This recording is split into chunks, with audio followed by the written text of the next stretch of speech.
About 6 months after I got married, something big happened that shook up my life. My husband suddenly told me I had to take care of his dad, who was now stuck in bed because of an accident. This was all new to me, and I found it really hard. Then, out of the blue, my husband said, "Let's go chill in Hawaii while you handle my dad." So, off my husband and his mom went to Hawaii, leaving me to take care of his dad. They didn't realize the trouble their decision would cause down the road. My name is Mary, and I'm 30 years old. I've always loved cooking, so after finishing college, I got a job at a big restaurant chain. Now, I work in the planning department, coming up with new menu items. About 8 years into my job, I met Tom, who eventually became my husband. 2 years ago, I decided to go to my favorite Japanese pub alone. I sat at the counter, and next to me was Tom. We got talking and found out we were the same age.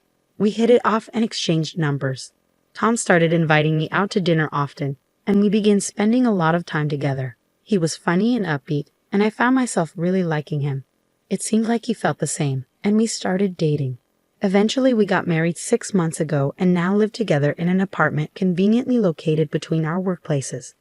Sometimes, I slack off on housework because we're both busy with our jobs, but Tom always reassures me with a smile, saying, "You don't have to be perfect at housework. I'm just happy to be with you." I replied, "I wish I could make fancier dinners, but I'm just happy to eat with you." Tom is always so kind, saying, "I treat the people I care about well. I'm so glad to be your husband." I feel the same way, saying, "Me too. I'm lucky to have you." Even after 6 months of marriage, we still have these sweet conversations. I thought our happy days would last forever, but suddenly, everything changed and our happiness disappeared. When I got home from work that day, my husband was already in the living room. Usually, one of us would say, "Hey," but this time, there was an uneasy silence. I nervously asked my husband what was wrong since he looked worried while scrolling through his phone. "Tom, are you okay?" I asked. He replied, "Hey Mary, I'm just really out of it. What's up? You seem scared." I explained, "Oh, it's just that my mom called from your mom's. Your dad was in an accident." I was caught off guard by his unexpected reaction. "What? I didn't expect that. Shouldn't we go see him?" Tom shook his head sadly, saying, "No, we can't." "Why not?" I asked, feeling anxious. "It's just not possible right now," he said. "Mom's taking care of him until he's better." "Oh no," I sighed, feeling helpless. His words made me realize there was nothing we could do at the moment. I let go of his hand and sat down on the sofa. I was worried about my father-in-law. He had just turned 65 and usually took good care of himself, enjoying activities like hiking and golfing on his days off. My husband works for my father-in-law's business, so I knew he must be feeling torn. Not only is he his boss, but he's also his dad. It was hard to imagine him being his usual cheerful self that day when he was clearly upset. A week later, we finally got to visit my father-in-law in the hospital. When I walked into his room, he had a weak smile on his face. "How are you feeling, Dad?" I asked, concerned. He scratched his head apologetically and said, "Mary, I'm sorry for worrying you." I reassured him, "Don't worry, I'm just glad you're safe." He nodded slowly, saying, "I'm okay, but I'll stay in bed for a while." Seeing him smile eased my worries. Unfortunately, the accident had left him with a spinal cord injury, and he was still paralyzed. He had to stay in a hospital for about 2 months for treatment and rehabilitation. Even after he was discharged, he would need ongoing therapy. While he was away, Tom decided to step in as president of his father's company. It felt strange to have my husband as the boss, even if only temporarily. As I was watching Tom and his father talk, my mother-in-law pulled me aside and sarcastically said, "Hey Mary, are you sure you're not confused about something?"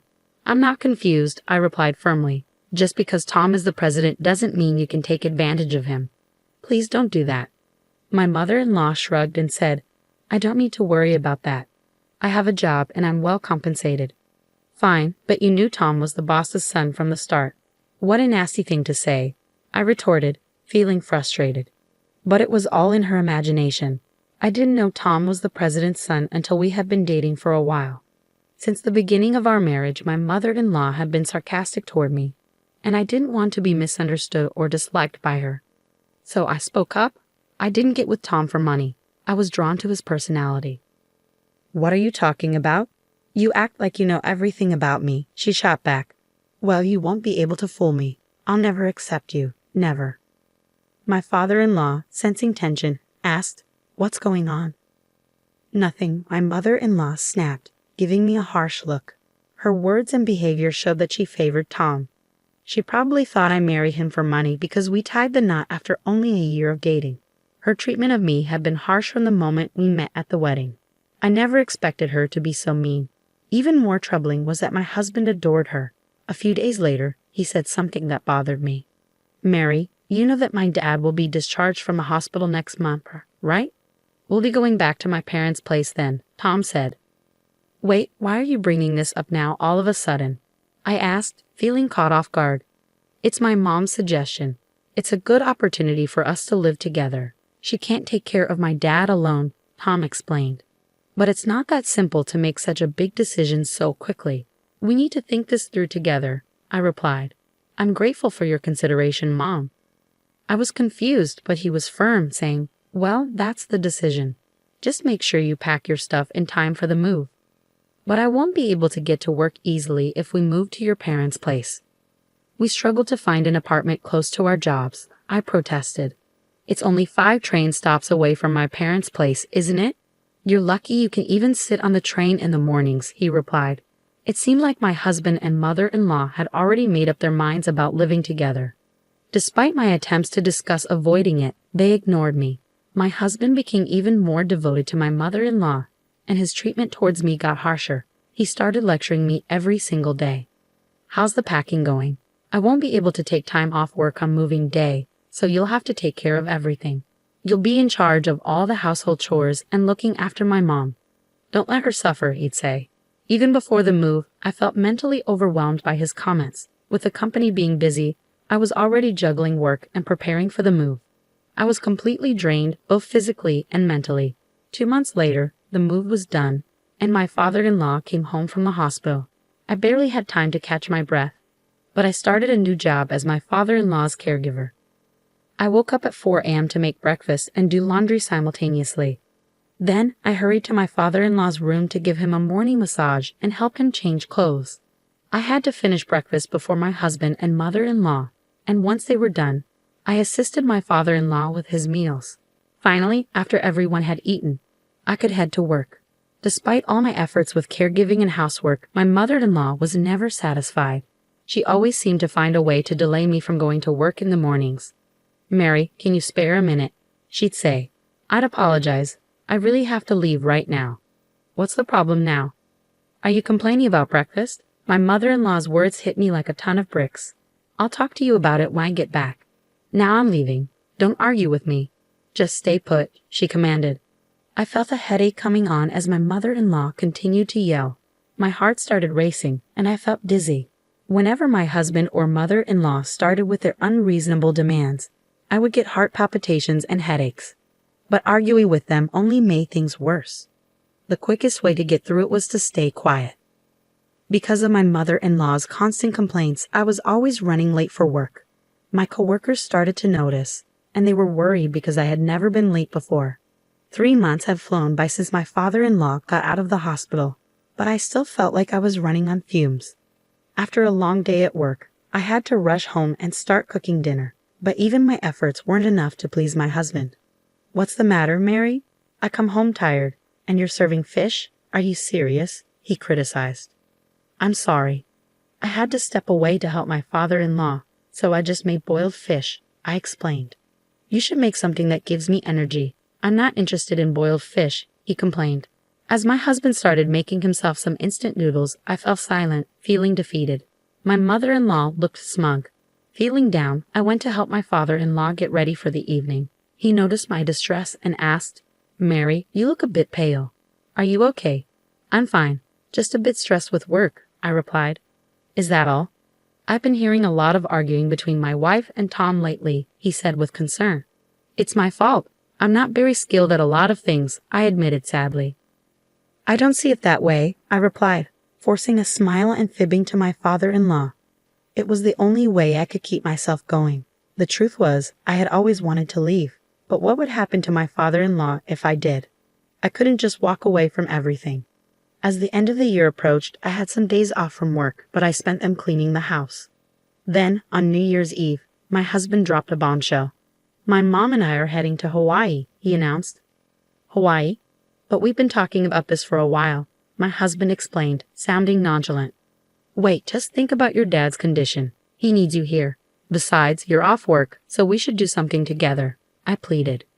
They both had smug looks on their faces as they showed me their packed carry-on bags.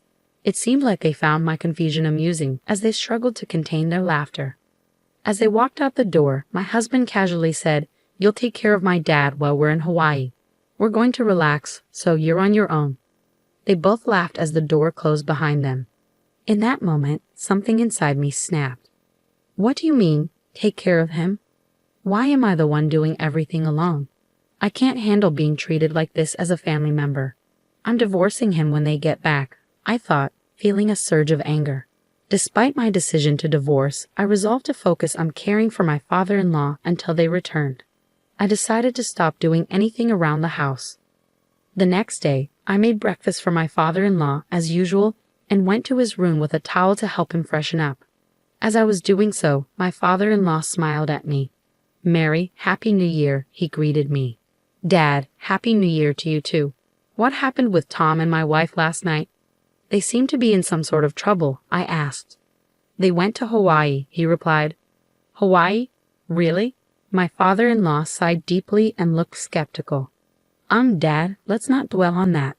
I'm sorry for everything. But wait a second. What are your thoughts? I apologized and then asked for his opinion. I've actually been able to get out of bed on my own for a few days now. I was waiting for the right moment, but I never expected it to happen like this, my father-in-law explained with a smile, speaking slowly. It turned out that my father-in-law had noticed how unfairly I was being treated. I had asked my mother-in-law and husband to help me with errands, but they had ignored me. Additionally, the company's executive director had contacted my father-in-law, reporting that my husband, who was acting as president, was not following proper procedures and was abusing company funds for this trip. So my father-in-law contacted a company representative to monitor my husband's behavior. They discovered that my husband had been slacking off at work, which angered everyone. My father-in-law was supposed to take back his position as president after the new year, but instead he decided to fire my husband. Since the house was in my father-in-law's name, while they were away, we changed the locks and made plans to keep them out when they returned. As I went to the city office to pick up 2 divorce papers, a week passed. Suddenly, I heard banging on the front door and the intercom ringing repeatedly. It was my husband and mother-in-law just back from Hawaii trying to get in. I responded to them through the intercom. Welcome back. How was your trip? I asked politely. Mary, open the door right now. I can't open it, my husband demanded. I can't do that. My father-in-law warned me not to let them in. What? What are you talking about? Hey, did you enjoy your trip? You know that was company funds, right? I asked, trying to keep my tone light. I didn't know, my husband stammered, looking flustered. I couldn't help but chuckle as I watched their reactions on the monitor. Then, my father-in-law, who had been listening in, chimed in from the side. So you really use company money, son? Why, you're not even supposed to be able to walk, my father-in-law said incredulously.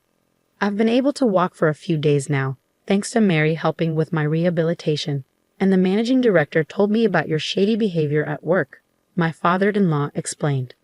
Who's the managing director? My husband asked, clearly caught off guard. No, Dad, that's not true.